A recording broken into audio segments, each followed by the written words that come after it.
En ce moment, on est en pleine redéfinition des zones défavorisées. Donc sur le département, il va y avoir un zonage qui va être effectué.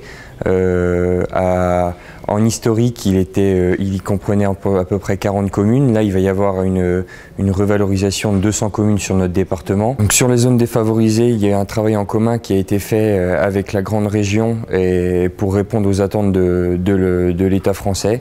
Donc, sur notre département, il y a 200 communes qui ont été reclassées. Malheureusement, elles ne sont pas reclassées dans les secteurs les plus impactés, on va dire, sur le secteur de l'élevage. Donc on constate aujourd'hui qu'il y a deux zones. Il y a le Barrois et la Champagne humide qui ne sont pas compris dans ce zonage. Nous, on milite au niveau départemental et régional pour les faire rentrer. Ce qui a été basé comme critère, c'est une zone de fourragère qui soit supérieure à 30% de la SAU départementale. Malheureusement, en Lorraine, ils ont un territoire qui comprend beaucoup de zones herbagères. Nous, dans notre département, beaucoup moins. Entre autres parce qu'on n'a pas de... le secteur laitier ne comprend pas d'AOP, en particulier sur le Barrois et la Champagne humide. Donc forcément, il y a moins de fourrage, il y a plus de zones de maïs en silage.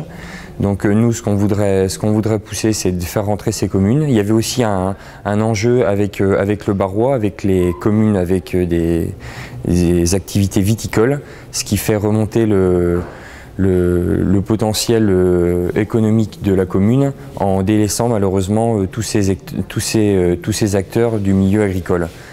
On milite au quotidien pour les faire remonter.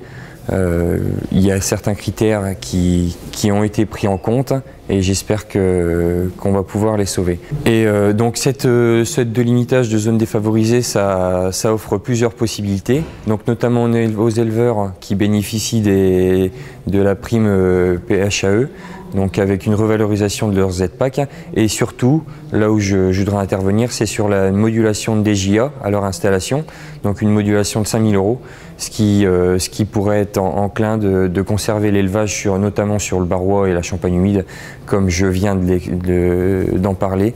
J'aimerais que ces jeunes touchent 5 000 € à leurs installations.